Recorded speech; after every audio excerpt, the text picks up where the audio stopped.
So today we'll be talking about how to be good neighbours. It's actually a spillover from a conversation we had with our friends last week or last month. Something like that lah.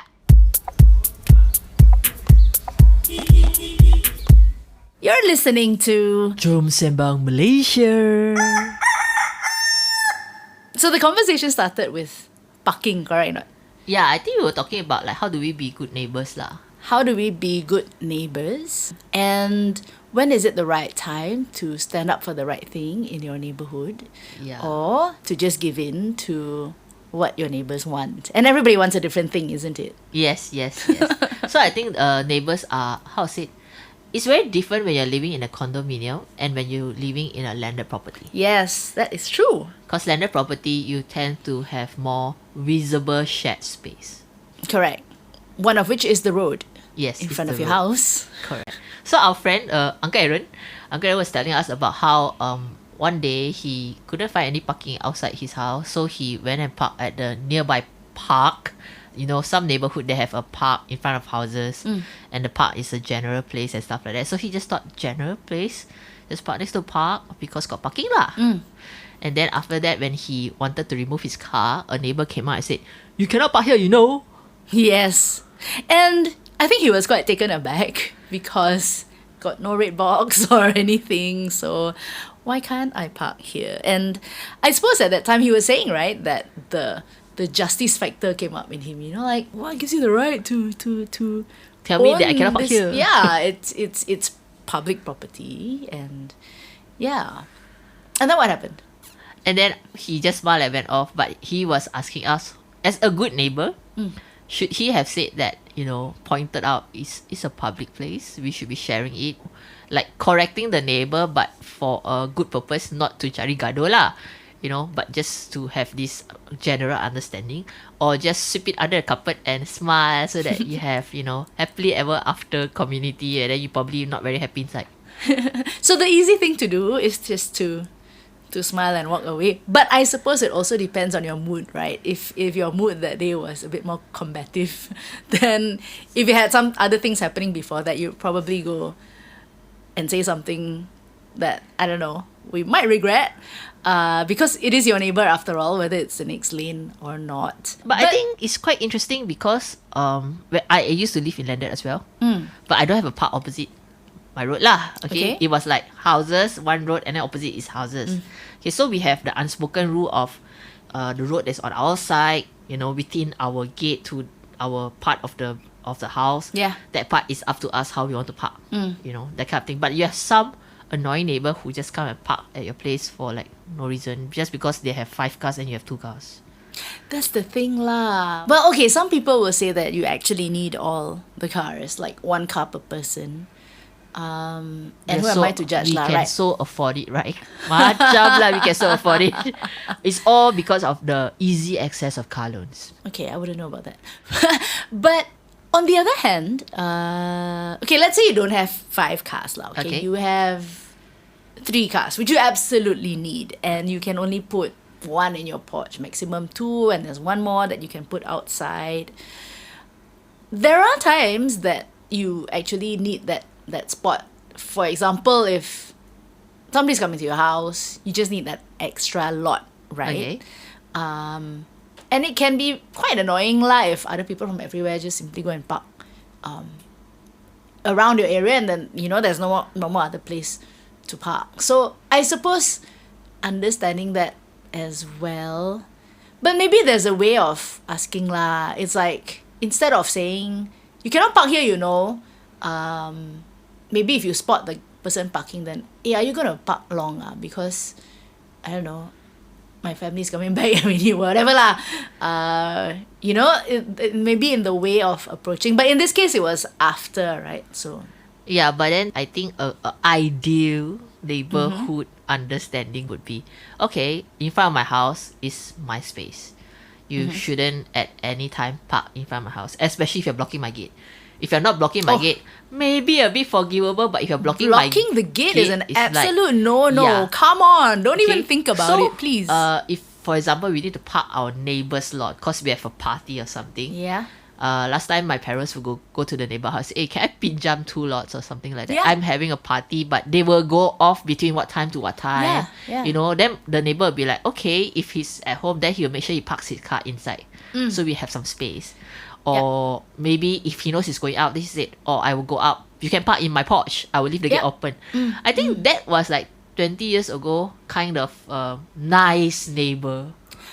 Well, my neighbor actually did ask recently. He said, my dad is coming to stay with us and we need an extra lot. Would you mind if we use your unused lot? So I told him, yeah, okay. Although actually I do occasionally need both.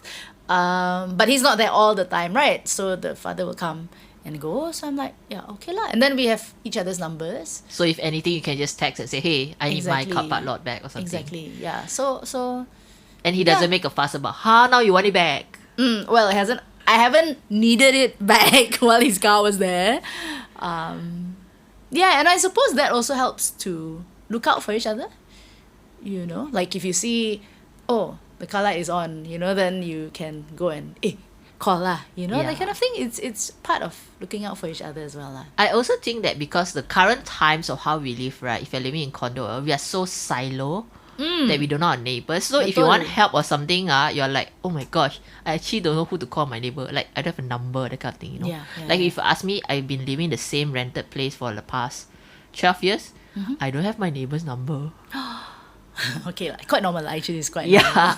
So I still find that, okay, maybe I need to make an effort to get to know them, but it's not like we are cold to each other. It's like when we see each other, hi, like smile, or you know, and there's 2 boys who live down the corridor who are always morning, bye, like very friendly like that lah. But we don't have that personal connection. Yeah, so I suppose it also depends on the generations that are living in the house, right? So as a young person, it might be a bit awkward to ask, oh, what's your number? Or like they think you're hitting on them or something kan. But in our sense, because my mom lives with me, so senior member, right? And so neighbor like, hey, auntie, anything you can give me a call, no, in case Ju is away or whatever, you can always give me a call. So there's that looking good out. comrade thing. Yeah.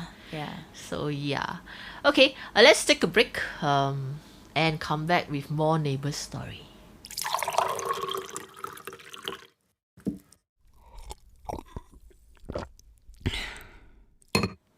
Today's episode is brought to you by Songs and Stories. If you want to find out more about amazing people doing amazing things in their neighborhood, check out our website at songsandstories.com.my. Yeah. Alright, so back to neighbor, right? I have this during COVID MCO time, what happened was it triggered somehow for the management to have this group chat with all the residents in the block. Oh wow. We have like 14 blocks near my complex. Okay, that's a big chat. So each block has a group chat lah. So there's like 14 group chat. Even that is quite big because it's a one building itself, each block. So I was like, okay, it takes COVID to get this happening. And then you have 101 people in there. And I finally feel a little bit of a community. Like because you kind of hear from each other? Because every time there's an announcement or something, or someone wanted to complain or something, right? Hey, I agree with you. Like instead of before this, you are like, so before this, I always complain about stuff like, you know, why is there stray cat in the condo? Like, you know, I have nothing against them, but they're everywhere. They take leaves and go up, down. So I open the lift door. It's like, hello, cat. They are residents also. Yeah, so I felt that it's something very unhygienic. Right. Okay. So at first it didn't disturb me that much lah. Okay. So but it disturbed quite a few of my neighbor. My neighbor was said, the cat is outside her house at 12th floor or something like that. Okay. And she's really scared, really scared of cat. Right. But the only reason she complained is she realized that someone left food outside. Like, that's why the cat were all, and then maybe her unit is at one corner, so people thought put at the corner, so all the cats like there lah. So she's really upset. You know, when she complained about it, and then you have other people who's like, be nice to cats and stuff like that. But I totally feel her. So I said, well, in the first place, stray cats are not supposed to be allowed lah. But if you start feeding them, there'll be more and more and more. And But more are they and more. strays or are they Strays. domestic cats who just don't want to stay at home? They're really strays. Oh, I Because see. it was the same year during COVID that we have a new appointed chairman who loves cat. Okay. So he's like, stray cats are allowed. And then there were like 50% kind of protest kind of thing and stuff like that. But it's MCO, so nobody really like step in lah. Okay, so there were more and more stray cats lah. I see. Well, sometimes it's nice to have some living creatures. Okay, Yeah, well, but living of creatures this that don't kind, the take furry, leave. nice furry kinds, not the other kinds. Hanging out the neighborhood. But if it gets to a stage where they just start breeding and Yeah, you find it parking and and it it gets smells. dirty, then is that still loving cats? Do you know what I mean? You say, oh, we love cats, but if it gets to a stage where it's uncontrollable, it's not hygienic for them, they're not healthy anymore, then it's not love lah. That one is, I don't know. Yeah, something anyway, else. so there was this episode that I had with a neighbor that made me really question whether I'm a good neighbor or not. Okay. So this neighbor live on the 7th floor or 6th floor thereabout, and I live on the 1st floor, but below me there's like parking lah, 3 floors, so I'm not exactly on the ground. Okay, so I was the lowest unit but not on the Okay, ground. yep. And there's a wider balcony. All right. Okay, so that was it. So right, one day there was this loud thud that came on. Oh, Boom! no. And I actually very scared living in condo when I hear that kind of thud sound, because Alright. the last time I heard that, it was someone who fell down the building. So I was like, oh no, like Oh, but it dear. wasn't loud enough to sound like a human fell down the building. So I was like, okay. Then when I look out, there was nothing, so I didn't bother much and stuff like that. Okay. And then 2-3 hours later, someone knocked on my door. Alright. Jeng, jeng, jeng. Jeng, jeng, jeng, right? So the whole hallway, I think there's only 8 units. And out of the 8, 4 is vacant. So there are 4. Okay. Okay? And mine happened to have that balcony lah, facing wherever lah, okay? So knocked the door, then this woman came, and then she's like, I think my cat fell at the balcony just outside your balcony. So there's the one, our own balcony, and there's one like outer space slightly outside the Outer balcony. space. Okay. Okay, so it's like, okay, so I told her, you wait here, I go see. I said, I can't see. Then she said, have one, must have fallen. I'm like, wait, your cat fall from what floor? Or 6th or 7th floor? I'm like, wouldn't it be dead by now? Well, they have 9 lives, Okay, right? so but because as a person, I know that people are passionate about the pets. Sure. So I said, okay, at 11 p.m. at night, I like have to let her in, and then like somewhere it's COVID season, must wear mask, everything. Then she go and see, then she cannot see her cat in the dark. Right. Then I put torchlight, everything cannot see. Then she said, I think I can hear meow. I'm like, seriously? Then she said, can you open, like my balcony is grilled up because first 4 people can climb in, so it's grilled up. Can you open your grill? I'll climb over the balcony to the outer balcony to find the cat. And I'm like, okay. Like I have to go through the trouble to open the balcony, because honestly, I locked the balcony and I never opened it for years. Right? So I didn't go hunt for the key, everything. Well, at least now you know where the key move is my lah. flower pots, and then open it, and then she go down and find. And then she find. Then she found her cat. Then the cat refused to follow her home. Then it became a 2-hour episode of her just trying to get her cat Oh, to follow her wow. home. And then I was like, make sure your cat, when you bring it over the balcony, don't run all around my house, because I don't know where the cat is been lah. Okay, so he carried the cat, and then I was like, okay, please carry her and run, because I don't want anything to happen lah. But the thing is, the cat was so fat. It's like a 15 kg cat. Like It was Garfield. She said, yeah, it was like, she said, I cannot carry it. You need to go to your balcony first. Then I need to climb over without the cat. And I was like, okay, I don't want to be alone with your cat. So I closed the glass panel, so she let the cat. Then the cat look at me frightened. I look at the cat frightened. And then she climbed over. Then she cut her cat and she left. So I thought, okay, that was the end of it. She said, this is the first time my cat opened the window and jumped down. The cat opened the window. Yeah, I'm pretty sure he went there to do it again after he realized what happened lah. Okay. I said, fine. Okay. Then 3 weeks later, meow. Oh no, same cat. Different cat. Different cat. Then she told me she got 4 cats. So she said, oh, maybe this one was adventurous and then fall down the building. And I think she's lucky because the cat is big furry ball. After you fall down 5 story, you don't die, you lucky lah, okay? Again, it was raining and wet and dark, and she said she won't get her cat. And I'm like, seriously, my good neighbor spirit already very challenged. Because I'm already in my pajamas, I'm already sleeping in bed, you know. And it's COVID season, right? And it's raining. That means And whatever it's the cat raining. comes in will bring the mud or whatever. Oh, wow. Okay, so I was like, okay, close one eye, let her in another 2 hour affair of her, Meow, come here, mommy love you, and stuff like that. She finally got a cat, got out, and then after that, I thought, no, this is it, man. This is it. So when the third time it happened, anyone seen my cat? I just went silence. And then when she came to the house and knock, I just went silence.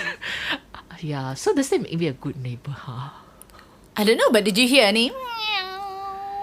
But I'm so tired. All I wanted to tell her is like, if you don't know how to take care of a cat, then don't take care of cats. That is true. I mean, one time the cat falls, Yeah. twice. A good thing comes in pairs, my friend says last week. 2 weeks ago. But yeah, I mean, how many times are you going to have that cat episode, right? So that's why, okay, so when Gina goes, it's raining cats.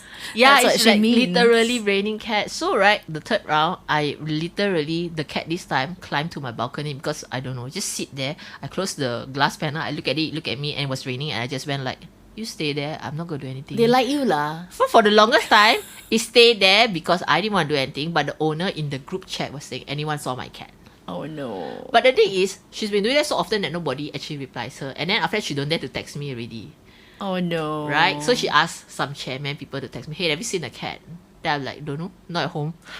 Oh no, Gina. Because I'm so tired of the whole affair, right? So I waited for the rain to stop, the cat to like half fall asleep there already. Then after that, I said, hey, the cat is here. Can someone just get it?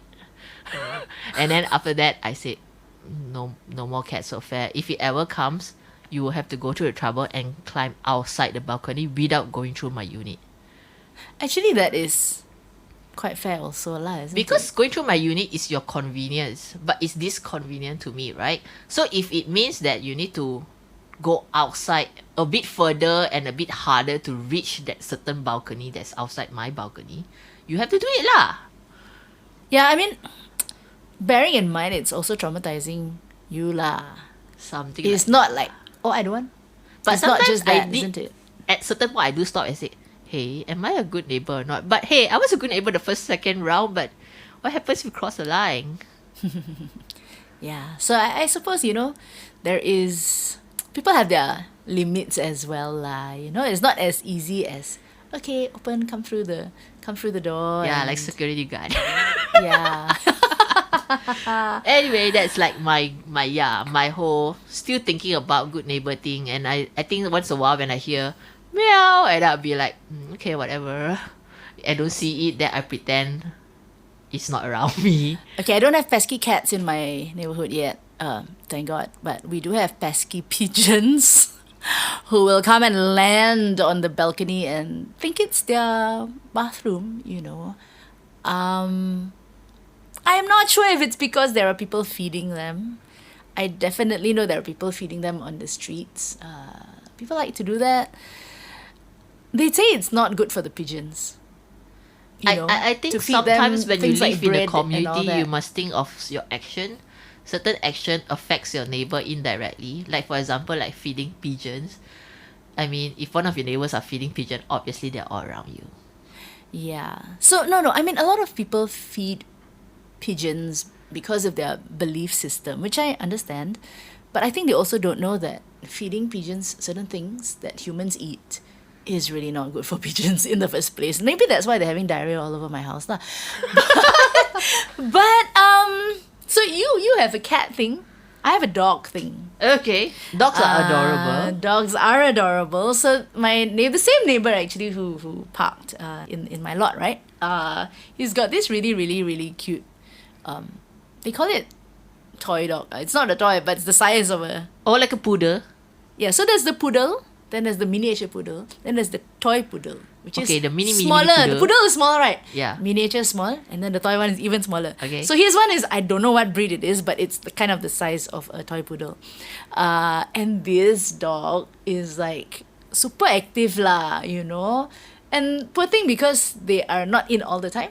So not they're not in all the time, but they're not in The house. a lot of the time. Yeah. So he I think he kind of knows the dog, kind of knows that I'm a dog lover lah. So sometimes when he opens the grill and I open the grill, he will run over, you know. Then and I will sayang him, you know. Then I'll be Pergi like, jiran, rumah jiran. wow, you see my dog so happy. You're like really pampering him, you know, that kind of thing.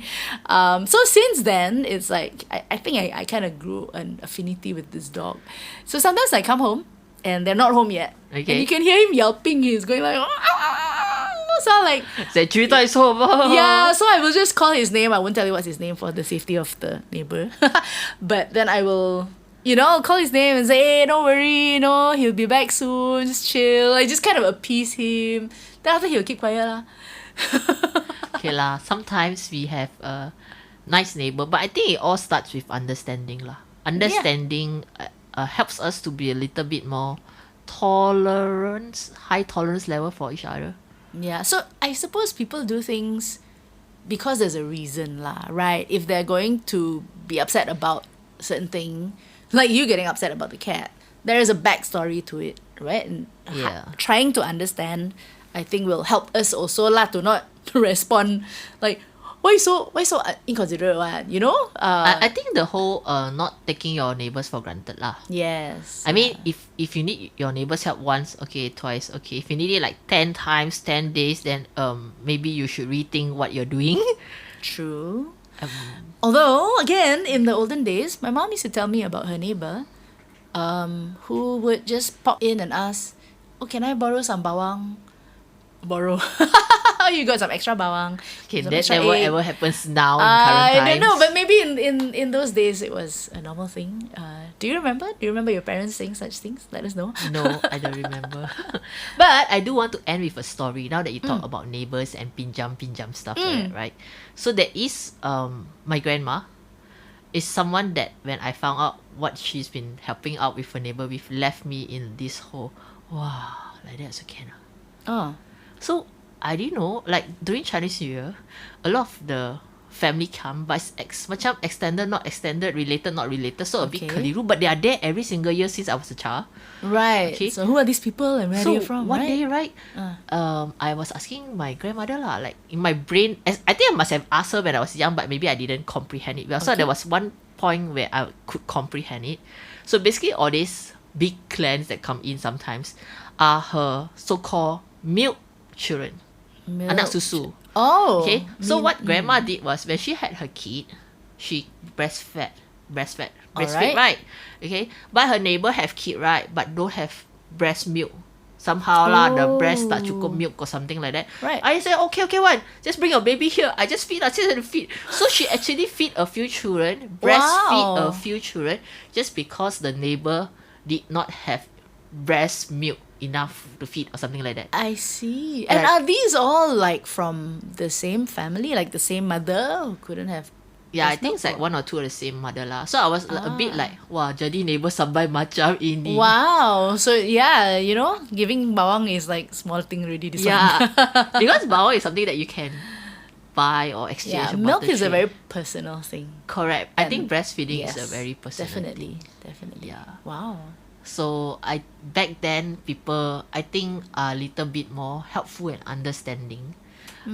Compared to now, I think we need to make an extra effort lah. Yeah. Getting to know our neighbor itself takes an extra effort. So on that note, hey, maybe find a way that you could like get to know your neighbor. Whether just one neighbor lah. Start with one, right? Yeah, start with one enough already. Don't need so many. Anyway, if you have any interesting neighbor stories, please do share with us, and we'll be back with another episode next week. See ya. Jom Sembang Malaysia is hosted by two Malaysian friends who are passionate about Malaysian stuff. Stay tuned every week for a brand new Sembang session with Juwita Suito and Gina Yap Layong.